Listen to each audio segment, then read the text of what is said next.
Slow and Steady, the podcast where you get to follow along as we build products in public. Each week, we'll give you an honest peek into our lives as we share our struggles, our wins, and everything in between. I'm Benedikte, and I'm feeling eager. And I'm Benedikt. Today is March 19th. This is episode number 198, and I'm feeling okay. Like, Okay. not particularly good and also not particularly bad. But okay was not on the feelings wheel. Otherwise, I would have gone with okay. I like free yourself from the constraints of the feelings wheel. You know what? No. Like this feelings wheel is there to challenge me to actually name feelings. I realized, as I said, eager. I guess the correct feeling is impatient, which I do think is a feeling. Because I like 2 weeks ago on this show, I was talking like I'm feeling playful. I want to do so much, and I've been down with a migraine for the better of 2 days. So I'm like laying in bed with my eyes closed most of the time, just like, but I wanna do the things. But I'm trying to not make this so bad that I can't do my obligations for the week because I have this podcast, and then in a couple of hours I'm doing a podcast on the Jamstack. What do they call it? It's like the future of Jamstack. It's a guy who's taken over the Jamstack domain from Netlify and like trying to discuss like what does it mean now and in for the future and stuff like that. And then tomorrow, live streaming Outsetup plus Framer, and then doing another podcast, and then on Friday live streaming again. So sounds like a busy week. That's a lot of appointments.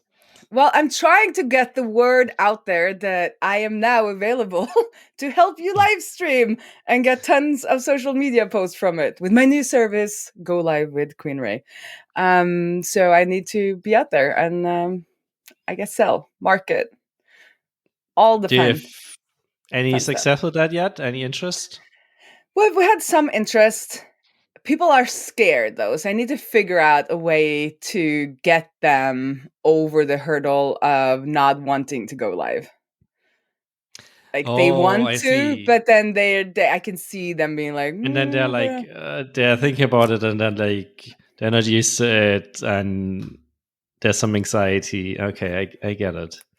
There is some anxiety. So I'm thinking one thing we could do is have them have like a trial run where they come on our show, because we used to for when we were doing more Gatsby content, we had a lot of the engineers at Gatsby on our show, and they really let down their guard and like really flourished, I think, in that setting where not let down the guards like saying the wrong things, but like they forgot that they were on air and they would be, talking about whatever they'd made and like help us use it. And it became like a very kind of lively and fun situation. And I don't think any of them like regretted that, or I think a lot of them thought I should reach out to them and get them to like give me blurbs to be like, I never went live, but I went live with Queen Raae and it was it was fun and not scary. And yeah, that's a good, so this is why I need to talk. Like my idea, I realized, which not surprise, my ideas come from talking.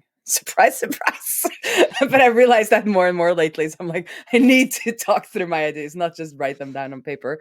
But that was a good idea. But then, so what I was thinking is maybe ask them on the show and have like a low key version where it's not like for their audience, but it's just like they're coming on our show and then they can like get a feel for it and see if it's something for them, like a little like a dry run, something like that. So, but I still think there's a lot of merit to that idea. And I've been doing a lot of research on where video is going and like what's happening to the style and what type of content people are watching now. And it's like, it is very right for the time. Because I feel like tech is like 3 to 6 months behind what is happening in like general influencer, like in the general influencer space. But then I see people like often like think they're so original, and I'm like, well, these momfluencers did this like 6 months ago, but it's fine. Like that's how. But I don't think they always acknowledge that a lot of the things that work on developers work in general, like influencer marketing works. And just because you're a developer, you're not immune to marketing, even though you might think you are. And a lot of the same tactics and the same setups and stuff. And we're seeing a lot more of the like raw vlog style, less stylistic, less prepped, less planned, like less glossy content happening in that space, and it's coming into the tech space again. So I think we're at the right time, at the right time, right with the right thing at the right time. But we need to I need to sell more. So don't we all? Don't we all? Don't we all? So another idea I had was that after doing, because we did 2 weeks of live streaming every weekday, where we built a podcast website in Astro, pulling in the data from Transistor. Lots of fun. And I felt like 1 week was like superb. Second week, kind of tired. And it like got it to be a little much. So from that, we were also thinking that maybe that's a way to sell it, where instead saying like you have to show up once every other week, we could say show up 3 times in 1 week. Or if you really want to go for it, like 5 times in 1 week, we'll just do it every time, like the same time every day for a week, because then you kind of get over, I would assume like the first one will be a little awkward, the second one, again, and then by the end of the week, the person will have like gotten used to it, and we can get some like really good clips and some really good content. Like maybe it's better to just, then it's like a project for them and they're done, but then we can create, like 6 to 8 weeks of content from that for them. And then they could choose to do it again, instead of having to like, if they have some or if they have some anxiety, thinking about having to have that anxiety for 2 weeks every time, like waiting for the next one. But if we just like power through 3 or 5 in a row, then they can be like done with that. Like check, marketing check for the next quarter. Right. So I'm playing around with like some ideas there, like how we can package it and make it happen. But yeah, but sales, you're also doing sales. You're saying, shouldn't we all? Yeah, like we're still doing sales, and it feels like the sales processes that we are trying to establish are starting to work. At least things are moving forward, and we send out a couple of quotes, or mostly Jane, to be honest, is sending out a couple of quotes to largest, bigger-ish potential leads. So that's exciting. So now it's like fingers crossed that they actually sign up, or like then we close the deal, I guess. So these are custom priced enterprise deals? Yes, these are custom priced enterprise deals, and it took us quite some time to like figure out how to approach this and how to marry this with our existing pricing structure and like billing system and stuff like that. But I think we figured out a good way, at least for now. And now it's a question of, do people take us up on that, and does it work? And so exciting times. We closed a couple of like the smaller-ish deals. Well, actually, it turned out like they, in particular, like then went just like we started the sales process, but they signed up themselves, put their credit card in, and we're just charging their credit card. But I mean, still, like they become paying customers, so that's good. So there's some progress there, and as I said, like on the larger accounts, progress, and hopefully something good comes out of it. But even if not, even if this like doesn't end in a sale, the amount of stuff we learn in terms of like what should the process look like, how do you write quotes, how does our pricing work, like all of that is still valuable and good to know. And so even if they say no, I think we're better off than we were at the beginning of the year. So that's exciting. So what's the biggest learning so far with these enterprise customers compared to your larger self-serve customers? Not sure if I have a learning about them in particular. I feel like what's a little bit different is, actually, there's one thing. So with our usual, or so far with new customers that book demos and stuff like that, what worked relatively well, or like usually worked, was like helping them along the way, like educating them, what this is what you actually need, how do you approach this and stuff like that. And with those bigger customers, I mean, it's obvious in hindsight, but like they don't really need any of that. They have a very clear idea of what they want, and have their needs basically figured out ahead of time, especially if they are migrating from something else. So that approach didn't really resonate with them. So we're trying to adjust a little bit on that. Um, So are you thinking in terms of like education in technology wise, or more in education, like what kind of emails should you send yeah, like and campaign? Yeah. like more like the content and overall strategy type of Mm. thing that seems to resonate more with like the smallish and medium sized companies. And I guess, yeah, I mean, if you're big enough, at some point you hire dedicated people for that who have that stuff Yeah. figured out. They know how to write the So emails. They know what campaigns they want to make. They just need to get it done. exactly, they just need the tools, or Mm, like need the thing to do its job, but they don't need someone to tell them what they should be doing. mhm, Um, but like with the smaller accounts or smallish accounts, that approach seems to resonate quite well, because mhm, we're still seeing a lot of people who get like super hung up on this process and like figuring out, and then at some point even like making it too complicated and like trying to make it perfect the first time and stuff like that. And um so what we started doing is like Jane's offering road mapping calls with them and basically talks through strategy and their ideas, and it helps them to encourage to start like with something, start small, get something out there, then improve upon that, rather than mhm. having like the huge perfect setup right from the get-go, because obviously, as with everything, you get overwhelmed and then don't finish anything. So yeah, but that's one of the differences we noticed. And then obviously in terms of like process in general, what we really improved this time is we're just way better, or like making sure we're booking follow-up calls all the time. Mm, Like mm, um previously we'd be like, yeah, bye, and then follow up via email and get them to book something mm. else. And now we're like, yeah, let's maybe just like put something on the calendar where we talk about like, you see, like it's the stuff you do, right? And it's kind of awkward in Yeah. the moment, but But then it you get just used to it works. and you don't think about it anymore, and it works, and you just I feel, at least as a non-English speaker, some of these things for me is just like learning the lines, Hmm. because Yeah. it's not something you've ever said, or because you haven't grown up or been in an American corporate environment. And not that everyone is American, but like our language of business is usually English, and just like knowing to say things like, let's put something on the calendar, instead of being like, could I please have another meeting? Like, or like or Yeah. saying it in some like awkward way. There are like, or like, you have those words like, let's circle back.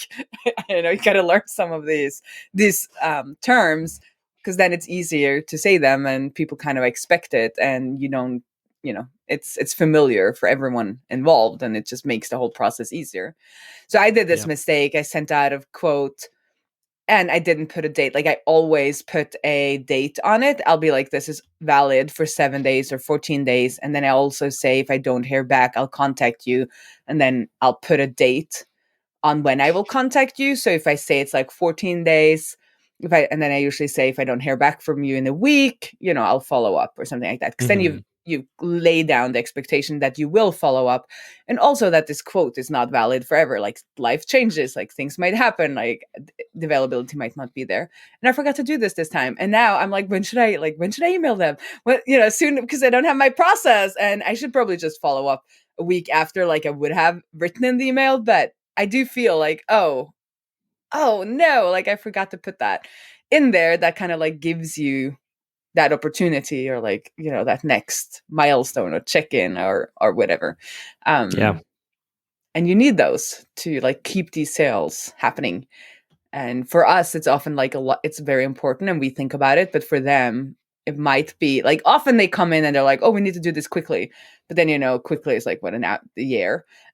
So you need to kind of like drive these things forward, at least with larger clients. And even like I've Yes. noticed with smaller kind of founders that are all over the place, right? They know they want to do this, whatever it is, content or this live stream or whatever. They want to do it, but also they don't have the time. So you shoot off an email, they might have seen it, but then they didn't reply, and then they forget about it because there's a million other things happening. So you have to like be persistent, but in a polite and non-spammy, annoying way. Oh, it's so hard. Yeah, so true. This is like one thing I got out of conversation with Monica from Affiliate. You suggested that I talk to her, and I eventually ended up doing that. Yeah.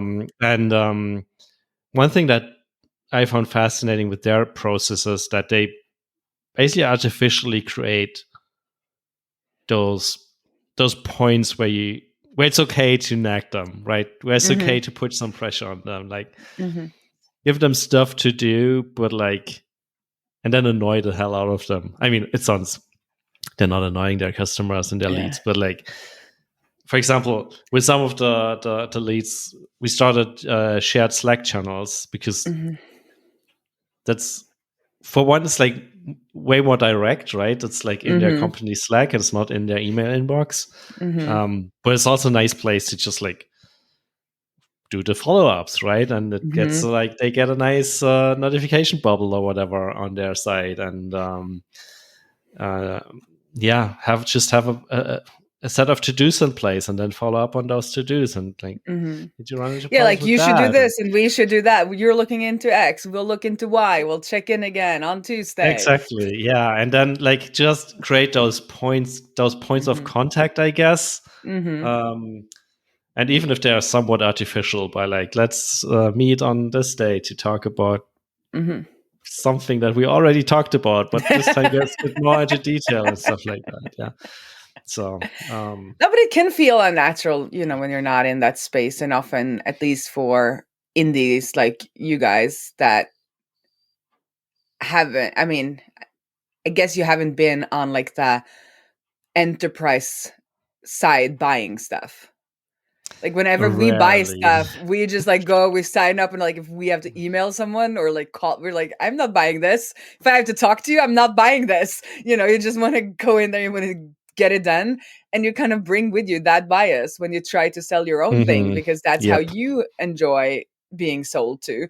But for others, and even it might not just be enterprise, but I read this book about like pseudoscience, but we all know this person. I read it in 2 books, like the 4 tendencies, which is, anyway, 4 tendencies, 4 different personality types. And then also a sales book where they had like 4 quadrants.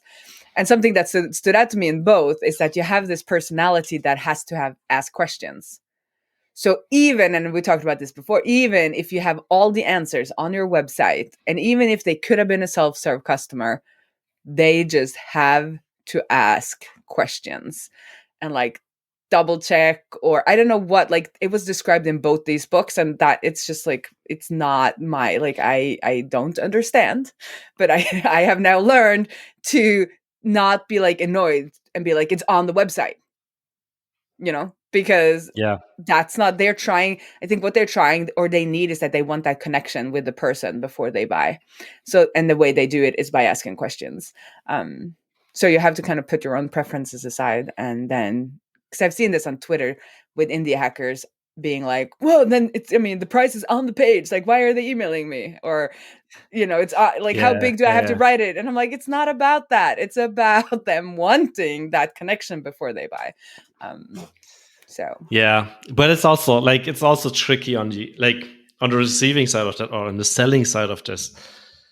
It's also hard to then spend a lot of time with them only to realize they're like I don't know, $90 a month customer, right? Yep. So yeah, you have to be super careful about that. And that's how you have to look into it and be like, is this somebody worth spending that time and having those processes that you guys are implementing now, where it's like, well, no, this person will send them to a pre-recorded webinar that will answer the questions, but maybe not in the way they want. But like reacting with that, like they are trying to waste my time, or they're trying to be mean, which I feel like is kind of the energy sometimes when Hmm. people complain about it. It's like, no, they are actually not trying, and they did read the page. It's just like it's something in them where they need to like ask. Yeah, I guess I Yeah, find yeah. it super interesting because that is not me. So I'm like, okay, I'm trying to Yeah. understand like where they're coming from. Yes, yes, yes, for sure. but yeah. No, but great. It's going to be interesting to see if you get some, because you probably see the efforts of this work in like 6 months to a year. Yeah, probably. Yeah. It's definitely a slow process. Like it's not that you start doing sales and suddenly magically everyone converts to a paid customer, but at least it feels like we're making progress. So that's the important part, I guess. Yeah. Yeah. I'm just gonna change topic because we talked about it before stream, so you're not gonna ask me again. But you were like, "What's up with your background?" And Yes. it is very clean for the people not watching. It is very clean and very organized, and things like a full cupboard or like a commode, we call it in Norwegian. I don't know if that is an English word, commode. Anyway, like a set of drawers is gone. And if you remember last time, I talked about this caravan that I wanted to buy. I wanted to refurbish something and like have a project. It got Yeah. sold. And I was very sad. And Mm. then I realized maybe I just need to transfer that energy to my big ass property that is in disarray. Yeah, maybe. Or like big for being inner city, by the way, not big, but like big for being in the city. And I started by like cleaning up my office, and also I'm going to build this like miniature wall around my office in Ivar, shelves from IKEA, which is one of the Mm-hmm. staples.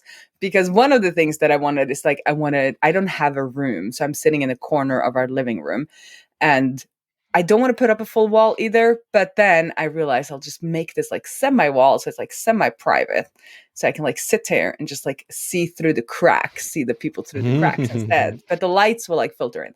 Yeah, so I've transferred a lot of that energy into just fixing things around the house, and also went out and like cleaned up the courtyard a little bit, and realizing again that, slow and steady wins the race, and maybe work on the project that you've already started. Greenfield project are great for a while, but then they're not greenfield projects Yeah. anymore. And you're stuck with a caravan in your backyard.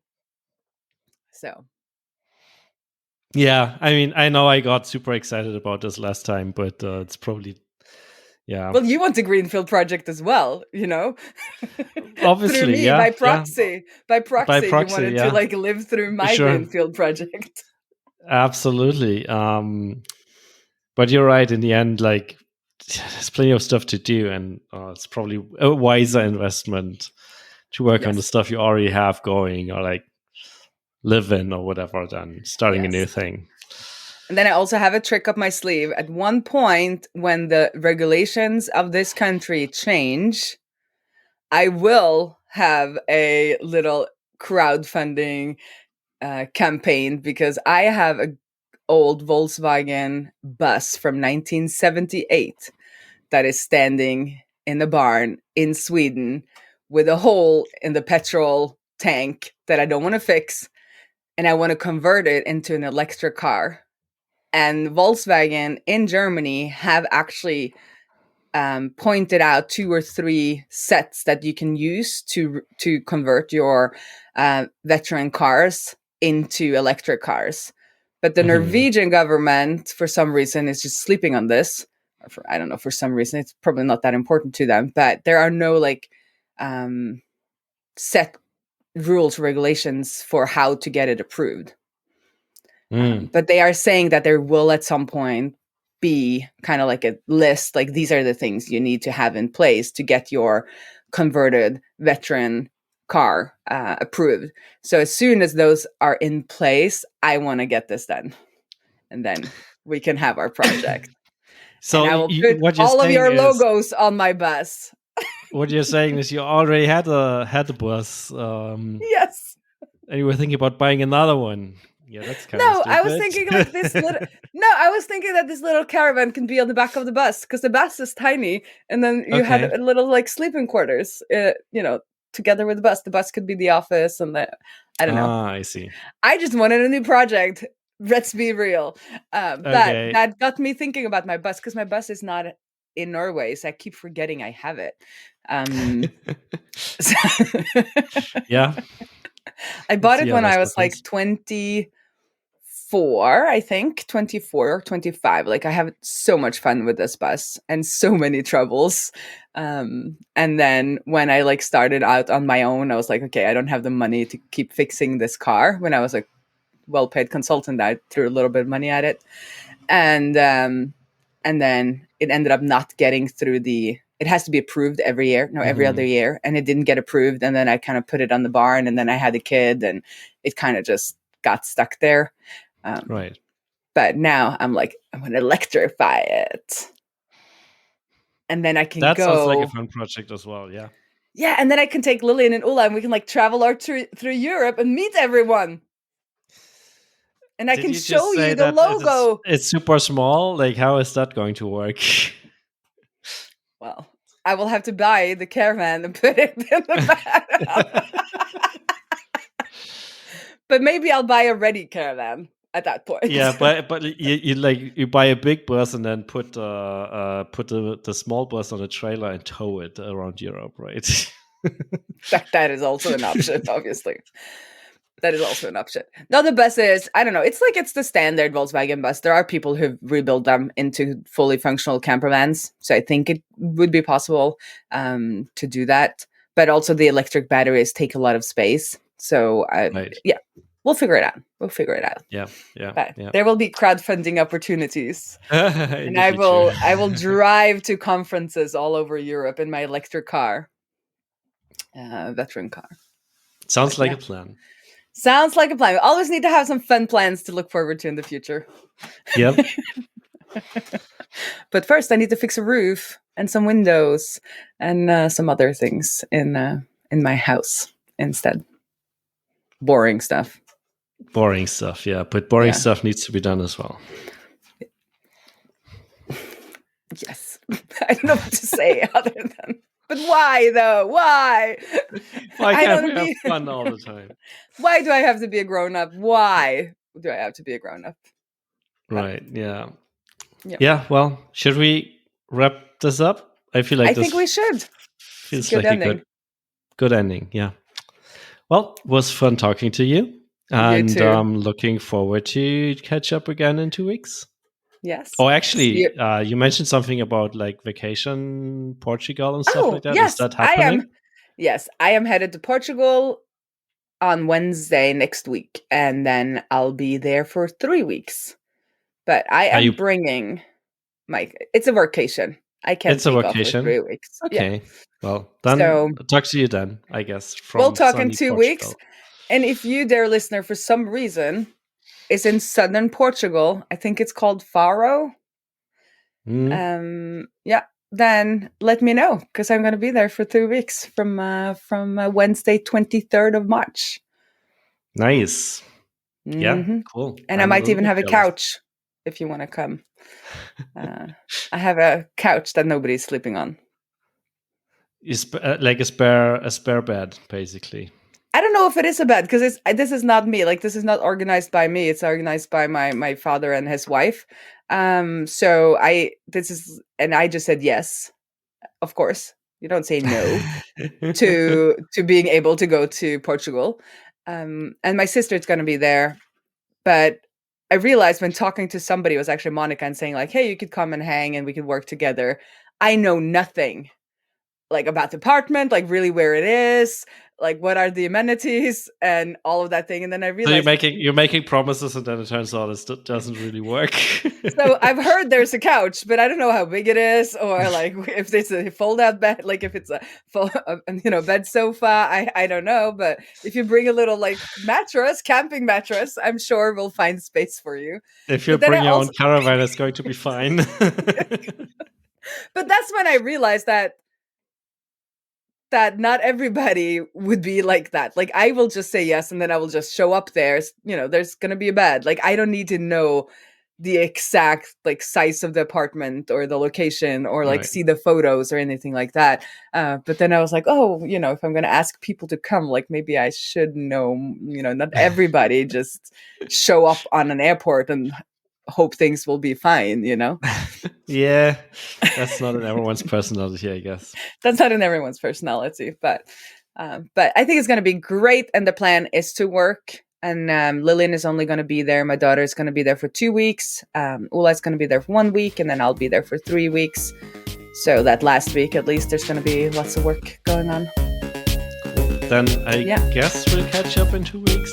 We'll catch up in 2 weeks. Nice. Okay, cool. Well, see you around the interwebs. Bye.